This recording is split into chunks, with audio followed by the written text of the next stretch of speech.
All right, David, welcome to the show. Hey, hi, thanks.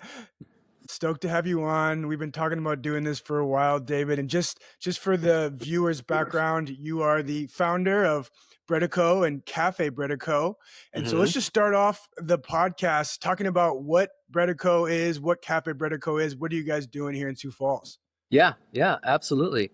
Well, Breadico is something I started 14 years ago. It's a Mm. sourdough bakery. We primarily do sourdough bread.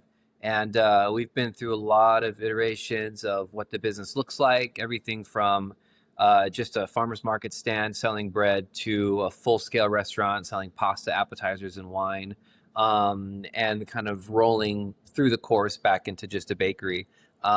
Last year, we opened a cafe to kind of expand and showcase our product in the form of more pastries and sandwiches and elements like that, and then just developing a cafe, vibe, just to be able to give an additional experience to our customers.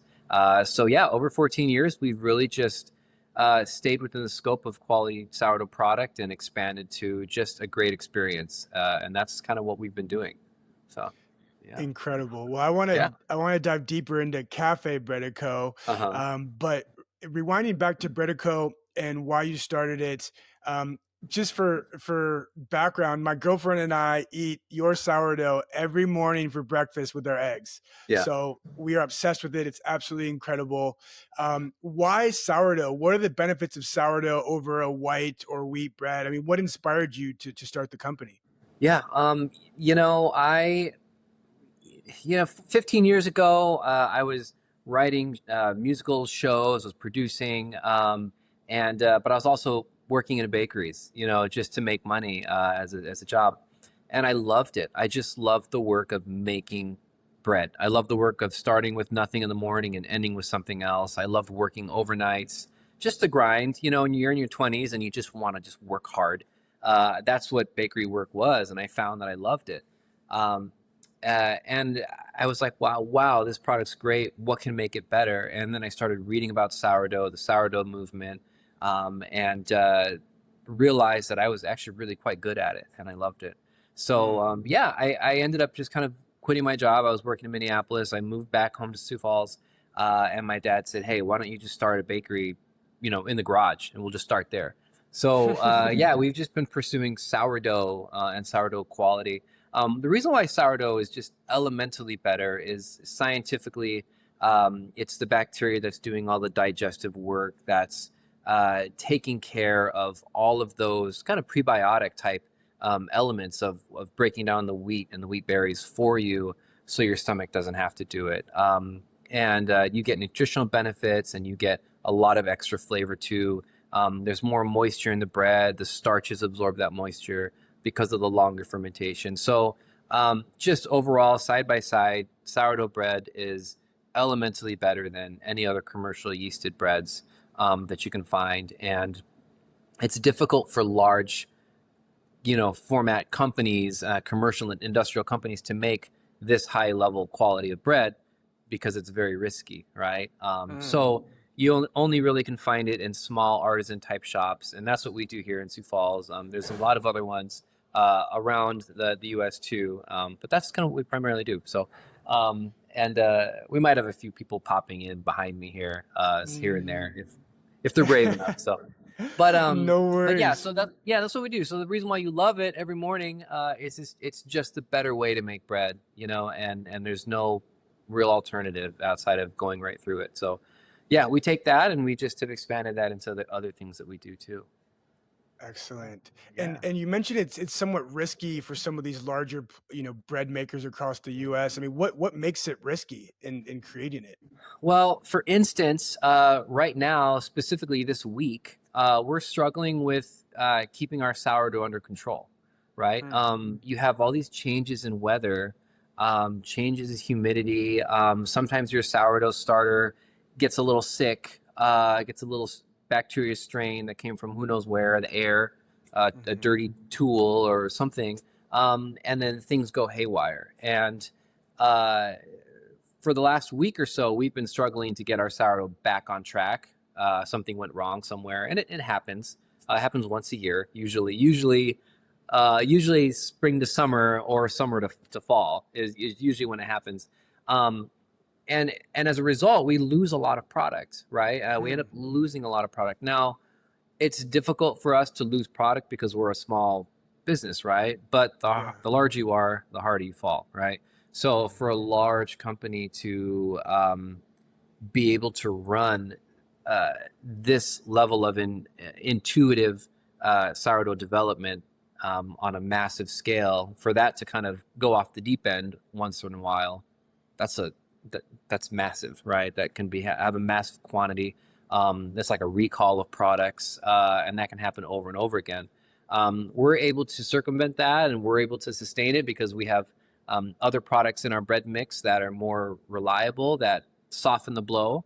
And with the Mm. cafe, we've also expanded our portfolio of products. So if I lose all my sourdough bread, I still have all my coffee, right? I mean, so Yes. that's kind of one of the reasons why we opened the cafe was to expand the portfolio of how we're making our money as a business. But right, it's would be something that would be more difficult and risky for a large company to do, which is why you're not really seeing it to the extent that we're doing in these large companies. So yeah, Interesting. yeah. And there's kind of this over the last couple of years, maybe the last decade, there's been this movement kind of anti-carbs, anti-bread. Hmm. And I'm assuming, again, I don't know a ton about it, but I'm assuming that sourdough doesn't necessarily fall into that wheelhouse because of the fermentation, because of the bacteria in it. Is that correct? Right. That's correct. Yeah, yeah.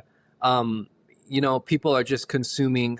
Well, we're seeing a lot more now of just what's actually in these products that we've been eating growing up as kids, right?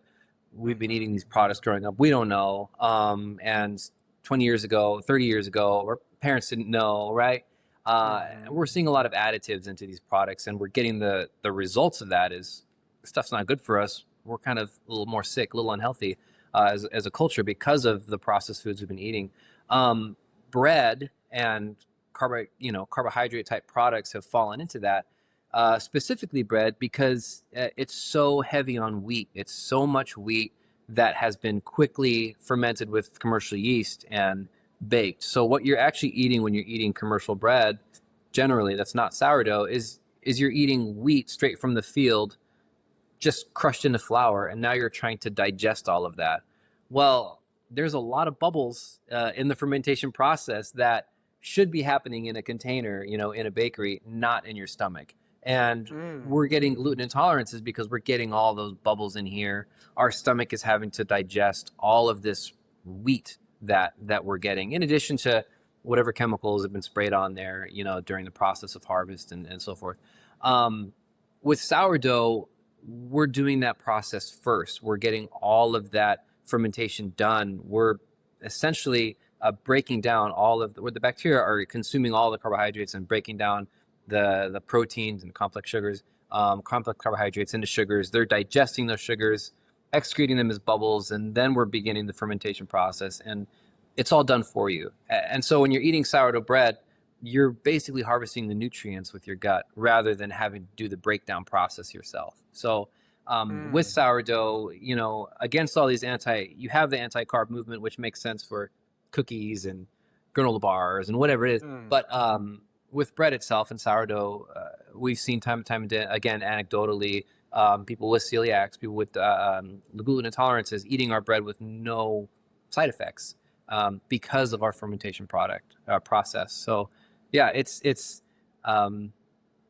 it's really unique, and it is very simple because it's just going back to the basics of how was bread originally made, and can we Mm. do it the right way for a long period of time, and can we scale that?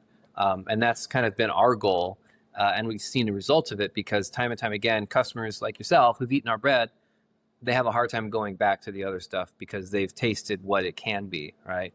And so there's Yes. no comparison. So yeah, Yeah, I appreciate that background because you're yeah, so right. There's no going back for me on the typical wheat bread, buddy. yeah, I am yeah. fully hooked on your sourdough, and it tastes so good, and I actually feel good eating it.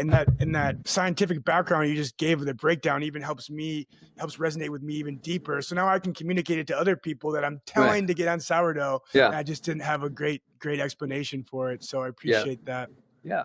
And so you founded Breadico with your lovely wife, Megan. Hmm. Talk about how it is working with your wife, managing this growing business. I mean, what are Yeah. the opportunities that come from that or the challenges? Yeah. Well, it's been a journey, as you would Mm-hmm. imagine. Mm-hmm. So I started Breadico in 2012, and then I met Megan. I think it was 2016. So we had been going for a little while, and then I met her. And when I met her and started dating her, I said, "Hey, I don't quit your job and don't come work for me. Like, I don't want you working for me. I want you to keep your job because I like you, right? I don't want you to see Yes. what I'm like at work." Anyway, she quit her job and came to work for me. And then we were continuing dating, and then we got married. So we've worked together for a long time, for almost 10 years now. Wow. Um, and you know, I had a mentor for a short while who told me, "Look, if there's cracks in your marriage, there's going to be cracks in your partnership. You know, working with your Mm-hmm. wife, it's gonna you're working together is going to expand and blow up those cracks. But if there's not, then you can really have a beautiful, flourishing relationship in business with your wife, you know, with your Mm-hmm. spouse, and it'll blossom." So that was a really neat piece of advice for us. And one, we don't want cracks in our marriage, so that's not really been, you know, the pursuit has been to avoid that. But also, it's been really, really excellent for us. Um, you know, there have been a lot of times where she just doesn't like working with me because I'll be stern, and I can see the whole picture, and I carry all the stress, and maybe I don't check that at the door sometimes, right? Um, Mm-hmm. and I'll let that out, and she doesn't like that part of me, right? So Right. there's that, and if I carry that on too long, then she'll just stop coming to work, right? Which is probably the Mm-hmm. best thing, you know. So she'll kind of self manage that. Um, but for the most part, for the extent of it, I mean, we've really done a great job of working together because she's primarily been, um, she's known me and seen me where it's like when I'm in having those moments that every entrepreneur, business owner has, where I just want to quit. I just want to sell this thing. I don't want to do this anymore. This you know, it's just bread. You know, like Mm-hmm. why am I going through this? She'll see me in those moments, and she'll talk me through them and explain things to me, and explain to me that we're just in this season and we have another season coming. And she does really a really great job of being up when I'm down, right? And then also vice versa. I'll be able to just kind of be strong when she's just in that mode of, why are we doing this? Why is this so stressful? But another big key to that is really recognizing the ability to compartmentalize things, right? Mm-hmm. Um, I mean, I try and keep work at work, uh, and I come home and we talk about stuff, but we try not to let the stress come home with us, right? Yes. And that's really been important too. So for her and I, we really do balance each other out. We have days when we go to work together and we're working alongside each other, and we like it. You know, I enjoy working with her. Um, we're both very good at what we do, and we're both very quick, which is always nice. Mm. Um, but working with her for the most part, like I said, has just been, we balance each other at home, and then we balance each other at work. Um, if there's if we're fighting at home, then we'll come to work and we'll fight at work. And Mm. we're both smarter than that. We both know that the staff can see that, so we probably shouldn't do that, right? Mm. So Yes. just being super aware of, one, the representation that you're giving of yourself to your staff, right? Because we want to show a strong picture, a really great picture. One, of marriage. Two, that the business is secure. And then three, just to maintain respect, for each other. Because I want my staff to respect my wife, and then we also want them to respect me too. And they won't respect us if we don't respect each other, right? So Right. that's pretty important for us at work, because we will do that even if we're in moods. Um, you get to a certain point where your staff knows you well enough to, if we want to just fight at work just a little bit for fun, it's okay. Yes. And that'll just happen. But it has been great. I've really enjoyed working with her this whole time. There have been moments when she's just had to step away and not have anything to do with the business, and And that's okay, and that works. And then we'll come back and we'll work together again. And right now we're in a unique place with opening the cafe. She loves it. She loves the Mm, cafe. So she's really taken over a large part of the business, and she's really just doing all of the responsible elements of it, and giving me a real break, which is really nice. So I'm actually nice. in this real sweet spot. I just turned 40, so I'm just kind of like, oh, I'm 40 now, and oh, what does this feel Yeah. like? It's like, oh, I'm actually just going to take some time and not do a whole lot of things. She's really taking over a lot of it because she's fallen in love with the cafe, and I'm just letting her roll with that right now. And so it's really been excellent for me, because what I didn't realize is that she saw me leading, and she saw the way that I led, and she saw the way that I ran things and did things, and she's actually picked that up and is carrying that on. More so because she got frustrated with me more so than I asked her to. So it's really nice. It's really been organic working with her. But like I said before, if there's cracks in your marriage, I mean, the business will help to just blow that open. So Mm, we've really made sure to maintain our home life just really, really well. And balance is important. Knowing when to stop, you know, being concerned about this or that, is very valuable. So it's really just maintaining your countenance at home with your spouse, and it works really great. So yeah, yeah, yeah, awesome. Well, what a powerful partnership. I mean, as you know, I'm sure as well as I do, who you select as your business partner is probably the second most important decision after your decision on who your spouse is, yeah, right? I mean, you're yeah. going to war with this person, you're having the ups and the downs, and you're having to grow a business in just mass amounts of effort. And to have your wife who is on your team, who wants to see you succeed, I mean, what a valuable resource if, to your point, you can kind of separate the work and the business and Mhm. be able to not bring some of the fights or disagreements you have outside of work into work and vice versa. So, from what I can see looking in, and when I visit your guys' cafe frequently, I mean, it looks like you guys have a thriving relationship and marriage, and the business success as a result of that. So it's really cool to see, man. Cool. Thank you. Um, Thank yeah. So now getting back to when you started Breadico and you started making the bread, you started distributing it. How do you scale a sourdough company? I mean, to your point, it's hard to make large batches, and then you got to figure out how to deliver it to all of your distributors and sell it on top of yourself. I mean, talk about how you scaled it from when you opened it to really where you're at today. you. Yeah. Well, I would say that I probably had the opportunities, when I first started, to grow faster, to grow faster than I did. And to put it out there, one, I grew pretty quick, which is really neat in our business, because it was a great product. But I could have gone faster, and I chose not to. Hmm. I chose to try and limit our growth, right?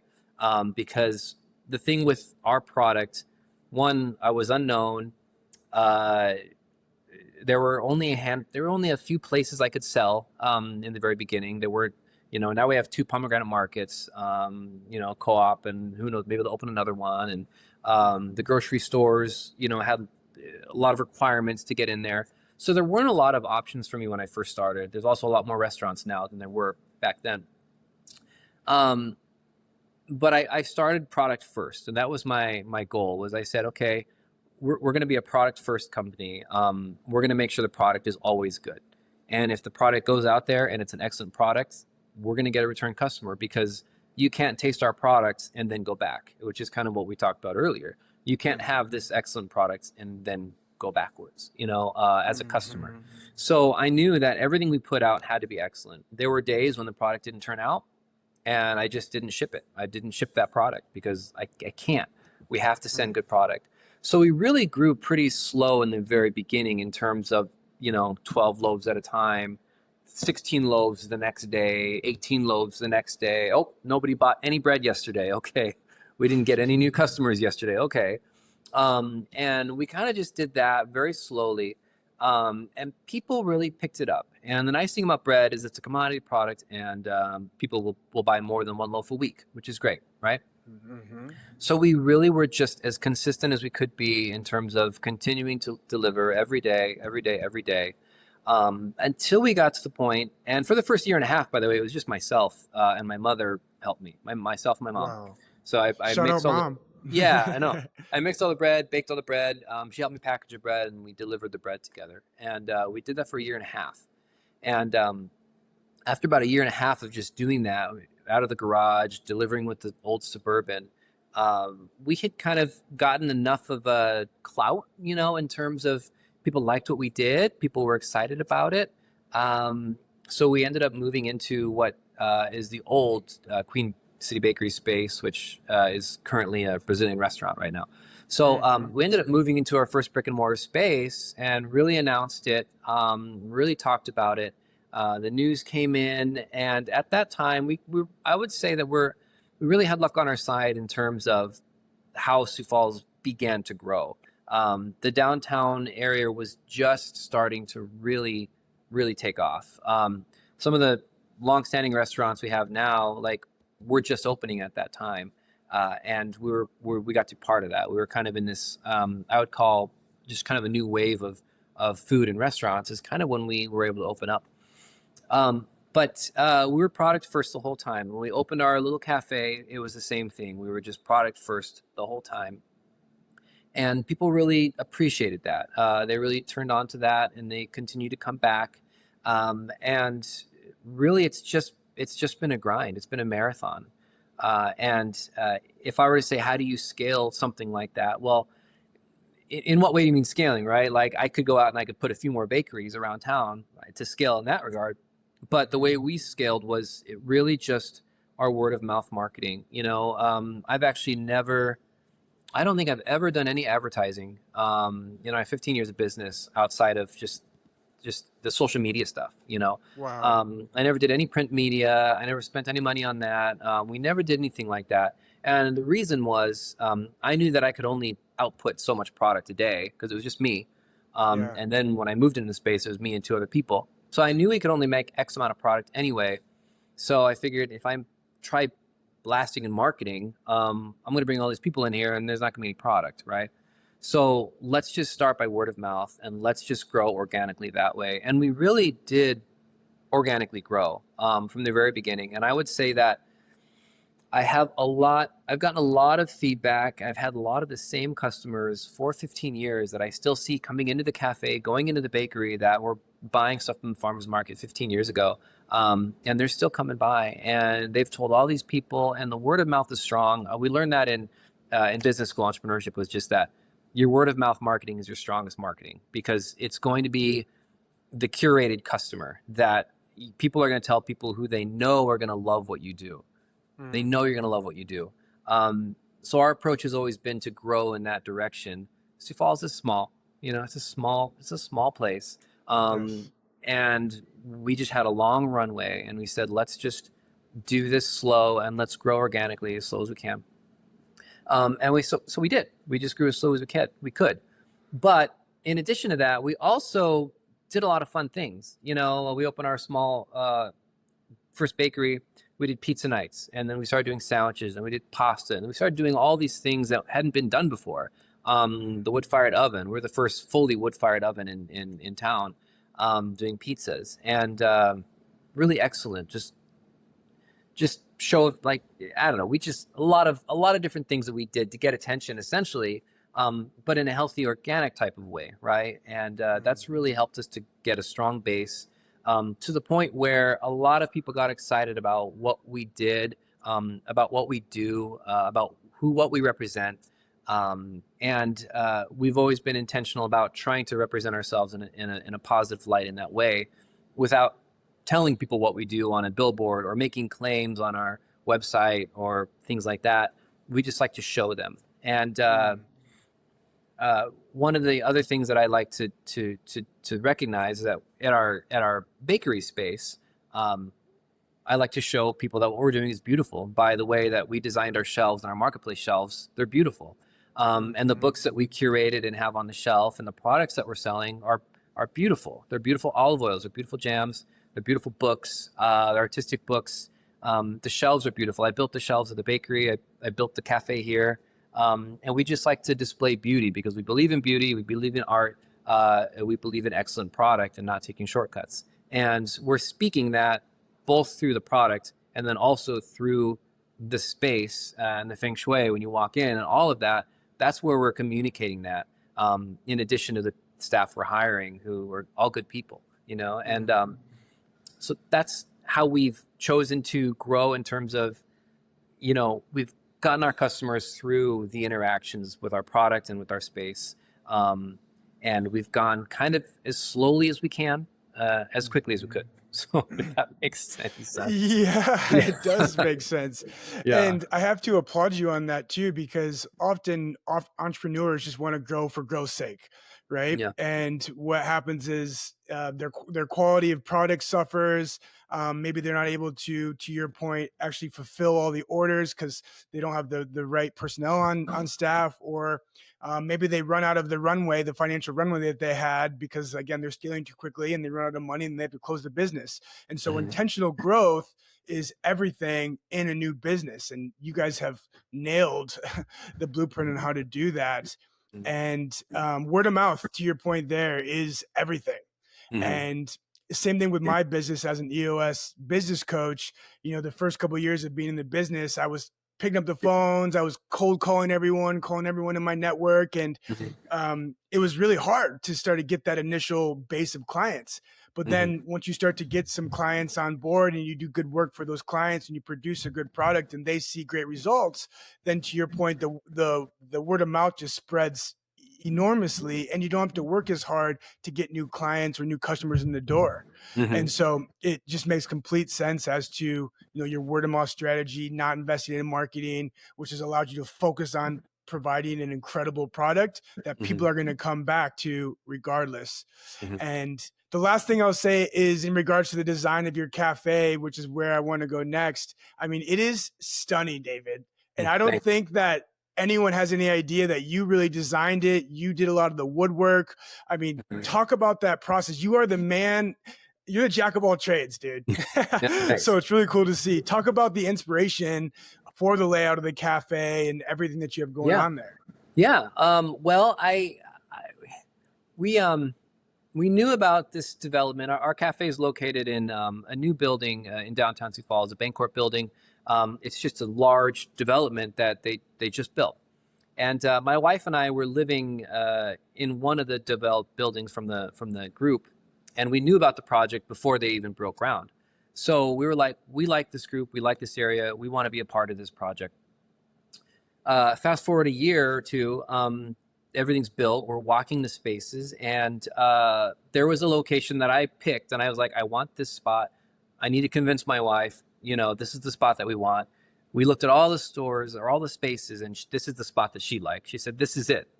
I was just like, rolled my eyes, like, that's not the one I want. Like, I don't think that's going to work, but okay. I guess if that's what she says, then I'll find a way to make it work. So I really thought about it a lot, put pen to paper, just started sketching things out. And you're right. In terms of the design and everything, I did everything from designing it on paper to how we're going to do it, to picking the furniture, to picking the materials, to actually building it. I built the counter, poured the cement. Some of my guys helped me here and did all the tile work in the grout, ordered the glass for the case, assembled it. And yeah, just did it all, which was really cool. And I like it because, I have a bread business that's 15 years old. Do I super enjoy going to the bakery and making bread? I've done it a long time, I've done it a long time. So do I like to do other things? Yes, I like to do other things. And designing, this cafe space, designing any space, and really looking at architecture and interior design, I love it. I love it. It's just so beautiful to me. I love form and function.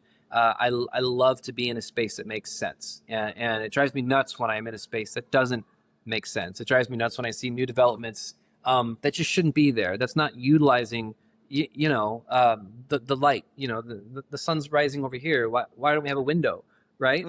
So just elements like that really cause me to really dig in and think about things. So with this space that we designed, yeah, I looked at it. We designed it. We knew that we wanted a place where someone could come with 5 kids and get a snack and feed them and leave if they wanted to, without having to wait 45 minutes for their food, right? So Mm, we designed it for that, but we designed it for people to come and meet. We designed it for people like yourself to come and just sit there for 4.5 hours and not feel like you're taking up any seats, right? It's a large mm-hmm. space. It's open. It's comfortable. We have everything from coffee in the morning to beer in the afternoon, and a sandwich in between. It's designed everywhere from the products to the experience, and I like it. I like to do it. Um, uh, if you ask me if I have plans to open another cafe or another bakery, the reason I would say yes, if I were to say yes, is because I just want to design another one. Because I like to design. Oh, Yeah. well, how much money can you? I don't know. I don't know. I just think it's time to design. So, Mm, with this space, because we were also talking about growth with the cafe, uh, we really took a leap of faith because this cafe, it costs more than we were able to, like, it costs too much to do. mm-hmm. And it's a little before its time, in terms of this development is still new. Mm-hmm. But I thought, you know what? It's a beautiful retail space. It's got large windows. It's facing the river. It's facing the Arc, which is on every Sioux Falls picture, right?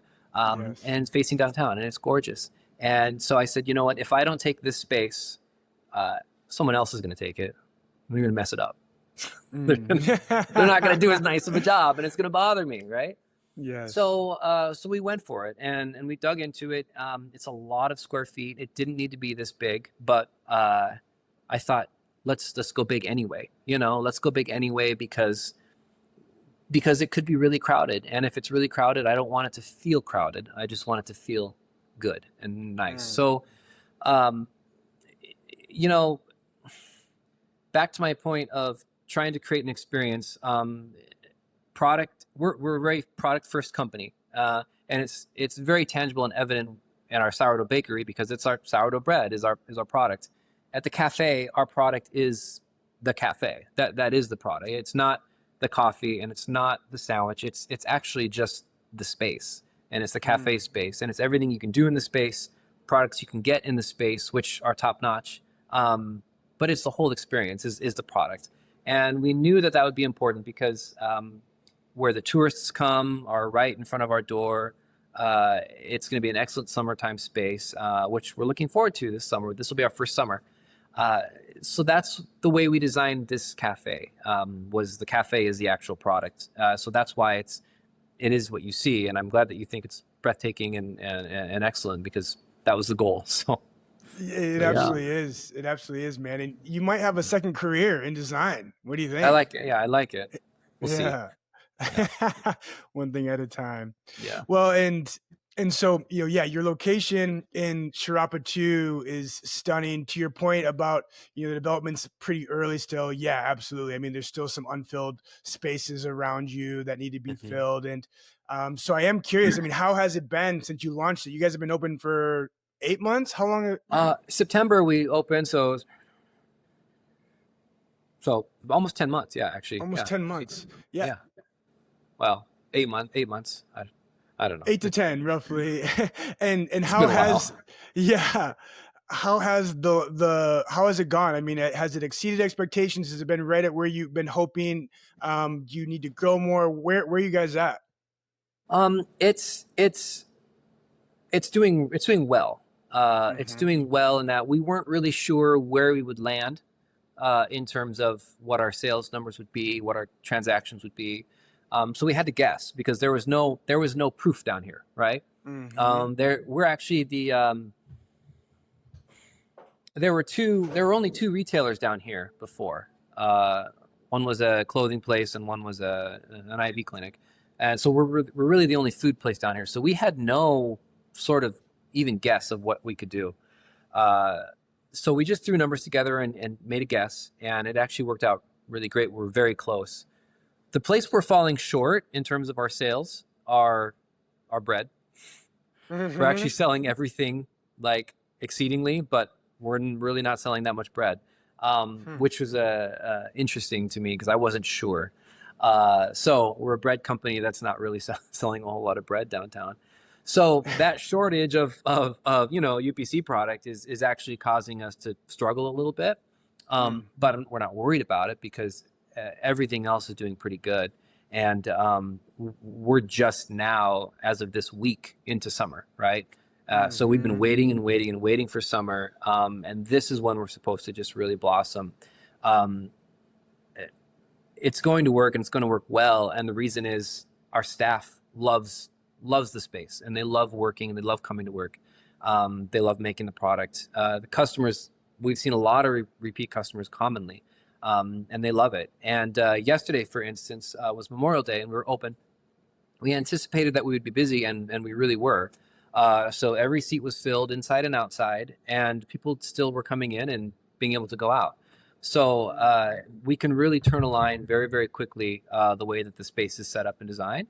And those are going to be the great days that really take us over the top. So it's going well, but like I said, it's expensive, and Yeah. it's bigger than it needed to be, but we wanted to do that on purpose, right? Um, Hmm. so when you choose to do certain things, it's like, well, do I spend extra money on this or not, right?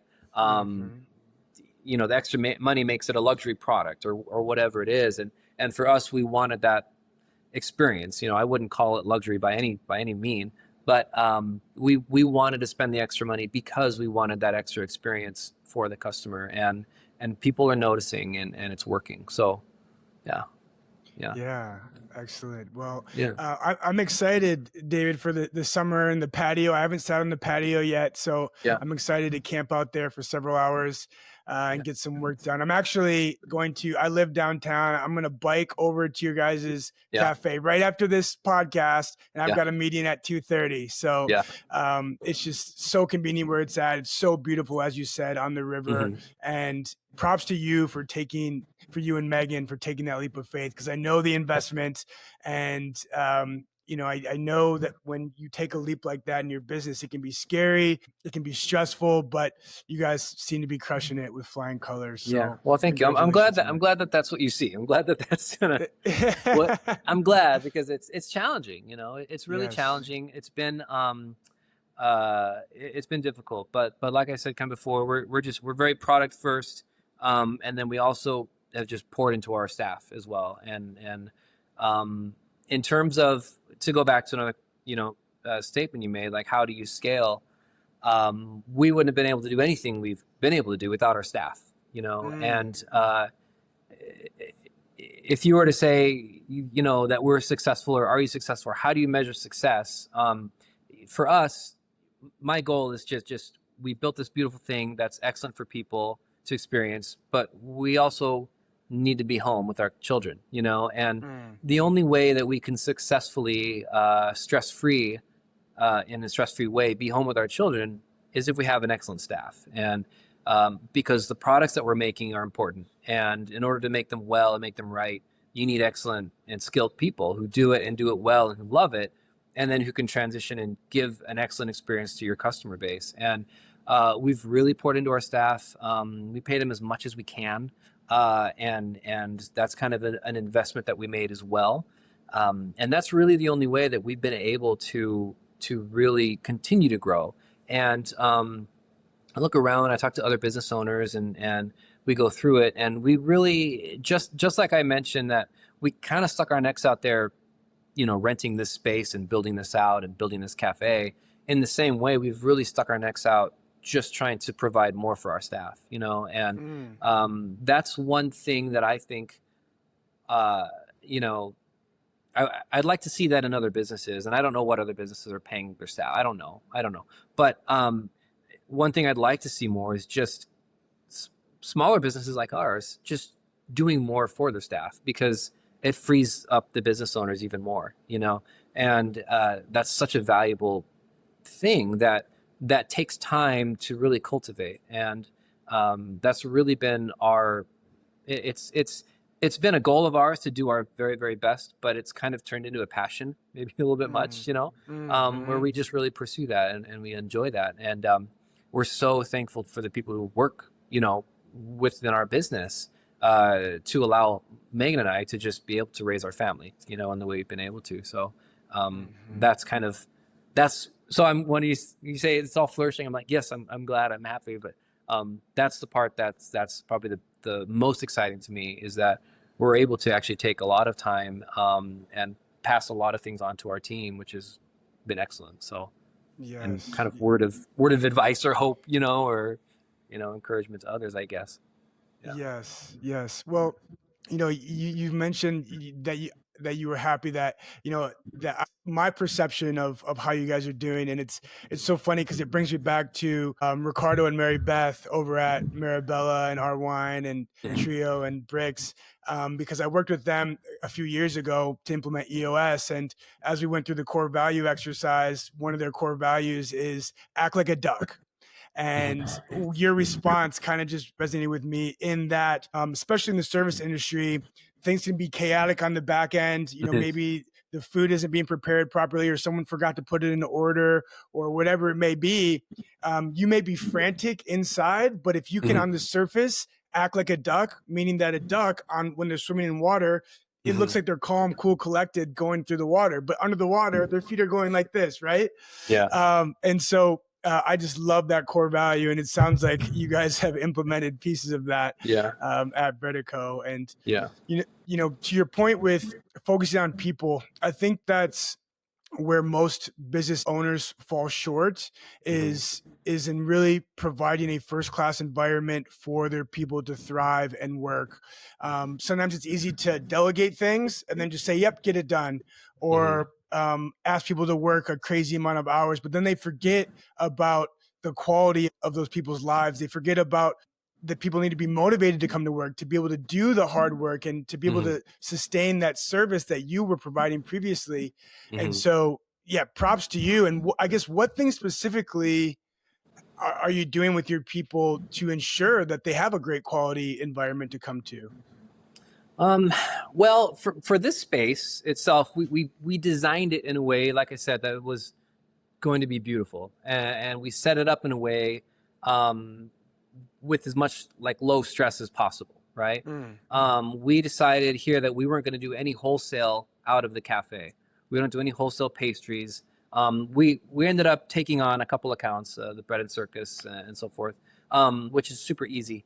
But we decided we weren't going to do that because that just adds so much mm, to the whole dynamic and element, and we take care of all of that at the bakery. That's kind of one piece. We just really think about the workload that the staff has. We make sure that everybody who works here has someone else who can do their exact same job. And we're always pairing them together so that anyone can take a vacation anytime, right? We also ensure that, like, myself and Megan are fully available, and we are always filling in for anyone. I haven't turned down a time off request probably in 7 years, just because people have lives, and they want to do things, and so we are always filling in for each other, and that's always been something that's super valuable. Uh, in terms of pay, I mean, we try to find out as much as we can about our staff and what they have going on in their life. Some people have kids and some people don't. Some people are living at home and they're happy. Some people are living at home but they want to move out. And just mm. different elements like that.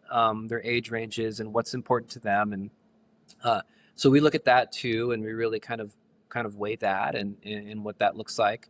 But primarily, it's just respecting people, and it's respecting them to make decisions too. It's not micromanaging. Um, it's so it's you develop this, everything as a business owner, so you develop this natural muscle of being able to micromanage so quickly and easily. So to be able to kind of turn that off and let stuff go and agree to this and just say it's okay, I understand, or um, that's something that takes time to develop, and it's difficult to purge that out of you just when you walk into and you see everything that's going wrong, and you kind of can get this hair on the back of your head, frantic, sort of, I need to go fix that. Or you can just kind of sit there and let it come back down, and we're not going to go out of business because of, that customer ran out of cream, right? Mm. It's not a big deal. Like if that customer can't keep their cool, I don't know. I don't know if I want them back. It's just kind of Yeah. like really think about it, so it's just stuff like that of really kind of trusting your staff, pointing stuff out in the most respectful way, and then they begin to take ownership. When they respect you, they begin to take ownership.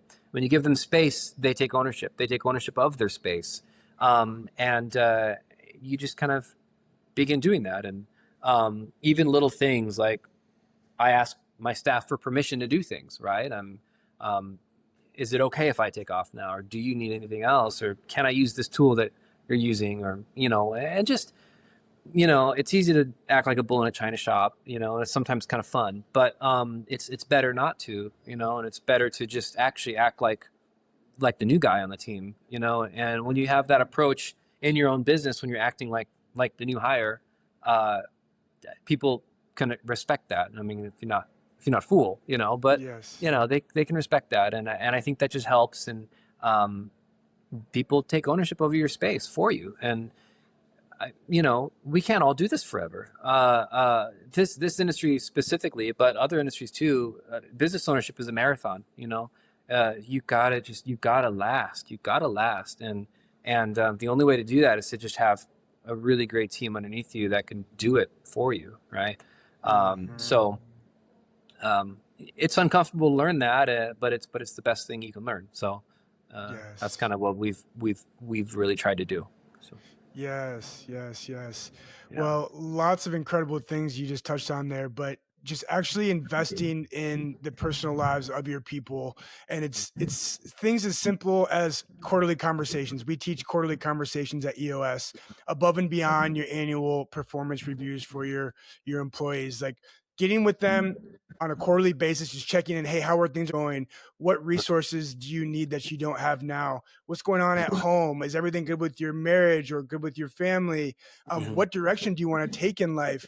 And just sitting down and having that conversation with your people on a quarterly basis goes so far, and it really helps you to retain awesome people for the long term when you actually show that you care about them. They're not just a number. They're not just doing a job that helps you as the owner make money. And so I'm just thrilled to hear that you guys are having success with bringing on, onboarding, and maintaining great people. I mean, that's what is going to solidify your success for the long Mhm. term. Mhm. And getting back to you talking about the importance of being able to delegate things for you and Megan to have the ability to spend more time with your kids and with your family. Talk about that, because many times business owners start a business to create that freedom financially, that freedom of time where they can spend their time with their family. But all too often, the business ends up running them and they're working 70, 80, 90-hour weeks. And that freedom that they were seeking is gone by the wayside, and they don't have any idea how to get that back.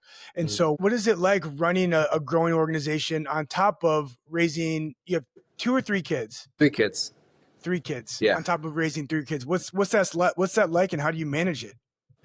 You know, I think the hardest part's done, really, for us. So we're pretty fortunate. Our kids are 6, 5, and 4.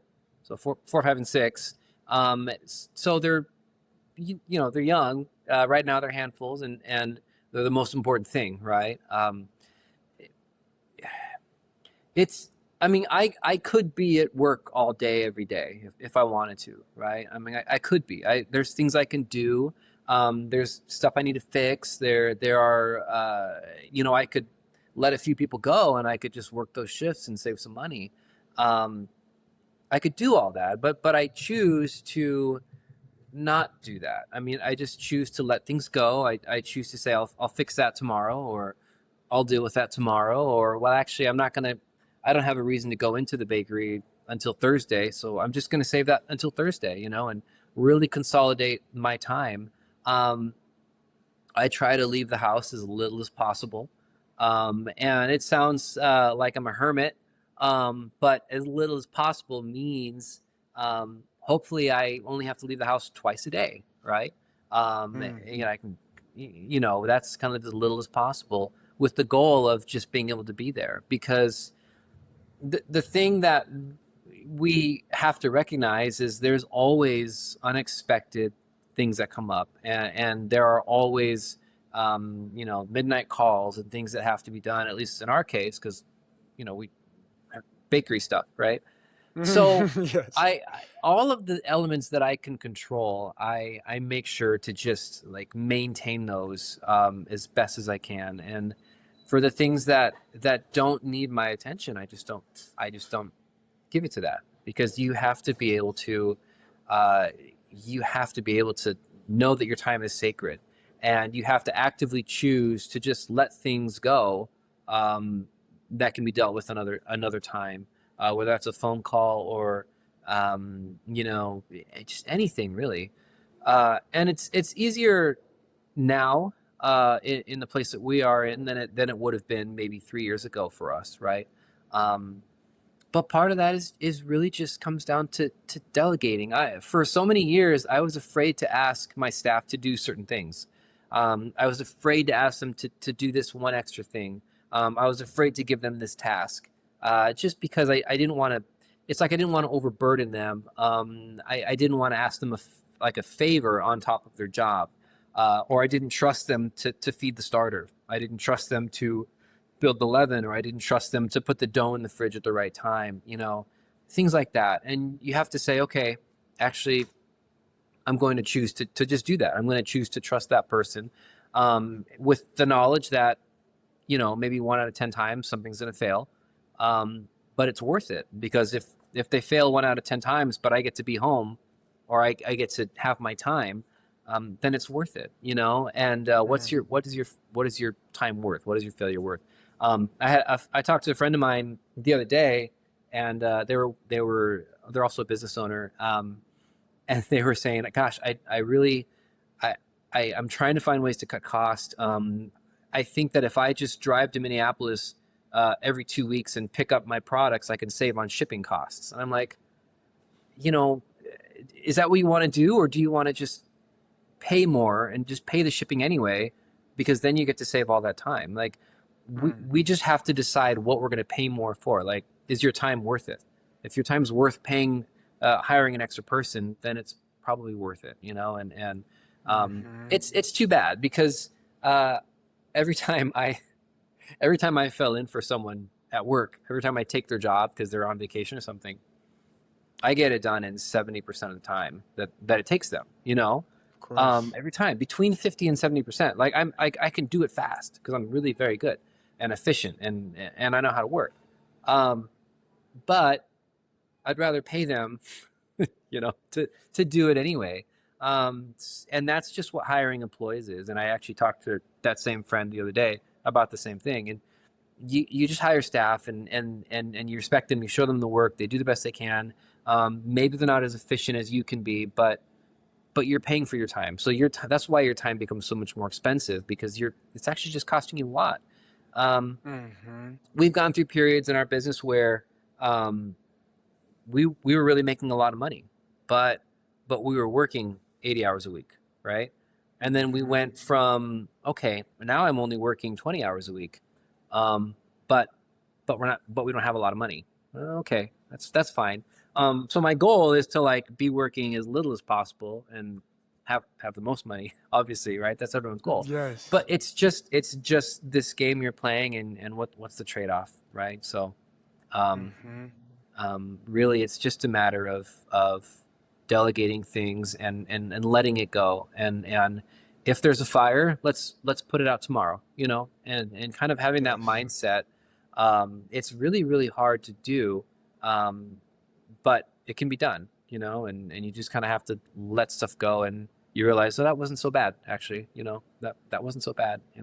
We fixed it. Yes. We got this taken care of. And then you get more creative in how to solve problems and how to deal with things on the fly. And then you eventually get to the next step of teaching your staff how to put those fires out now, and that when you thought you Yes. were the only one who could do it.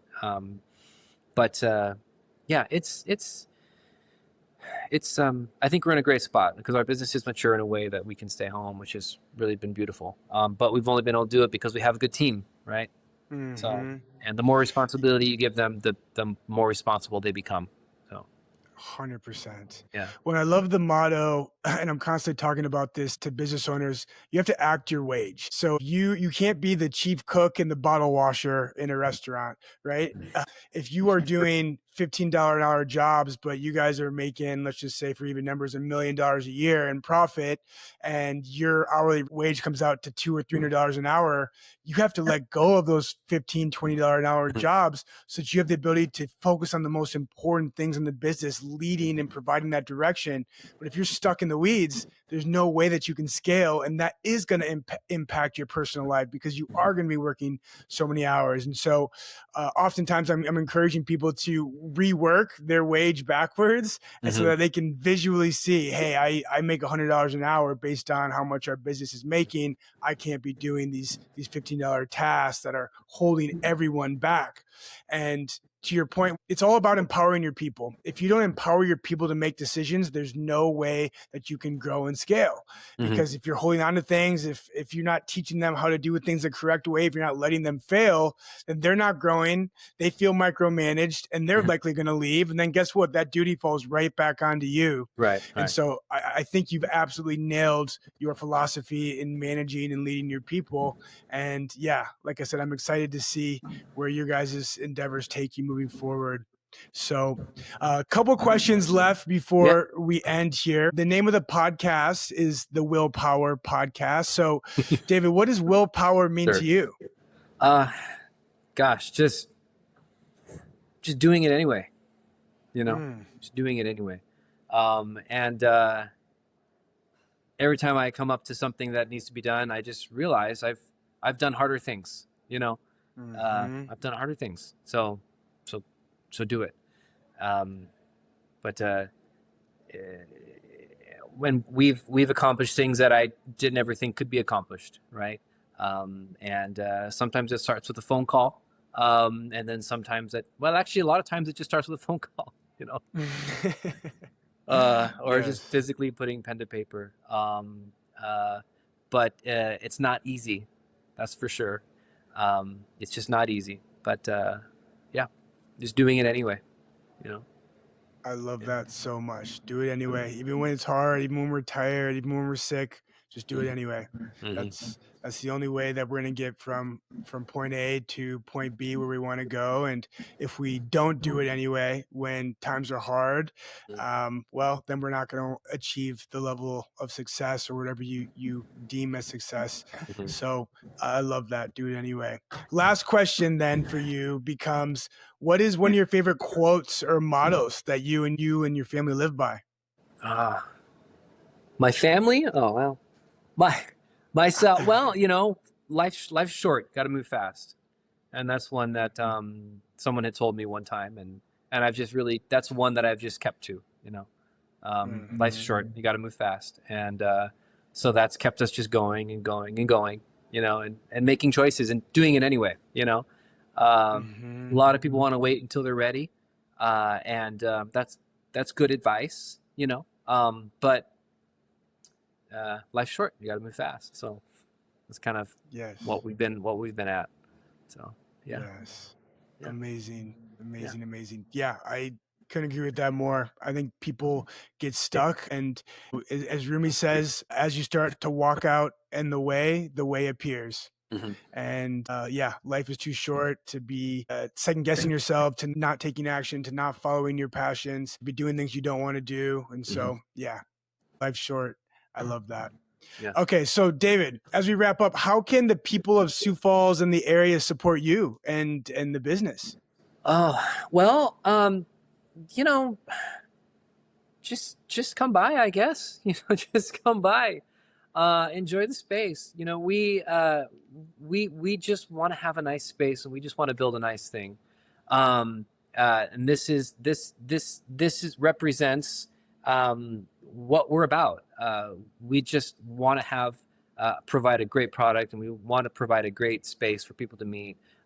So just continue doing that, and um, that's it. I mean, it's just that's it. People are supporting us already, and we know it. And we know it. And they might come here, and they might come to the bakery, and they might catch me on the street and say, "Oh, I never see you at work anymore." Then I say thank you. It's because you're supporting us. It's not just me making you bread out of my garage anymore. It's I have a family now. And I think a lot of people love the local, love to support local, but they also, you know what? And this extends to other my compatriots and other local business owners is a lot of our customer base who have supported us for years beautifully. Um, a lot of times it's like they want to see us at work, and that's lovely, but also like for me, I started this as a bachelor, and now I have a home and a wife and 3 kids, and I just can't give what I used to give, you know. And for me, Yes. my biggest thank you is thank you that you've been supporting us, and we've built this. So I want everyone to continue enjoying what we do, but um, forgive the other business owners if you don't see them at their business. It's because you've been supporting us, and we also have just these lives that we're trying to pursue. Business ownership is hard; it takes everything from you, and then it gives back to you. But it's really hard to know when that is, right? And that's Hmm. another good point because it's almost like you have to just decide.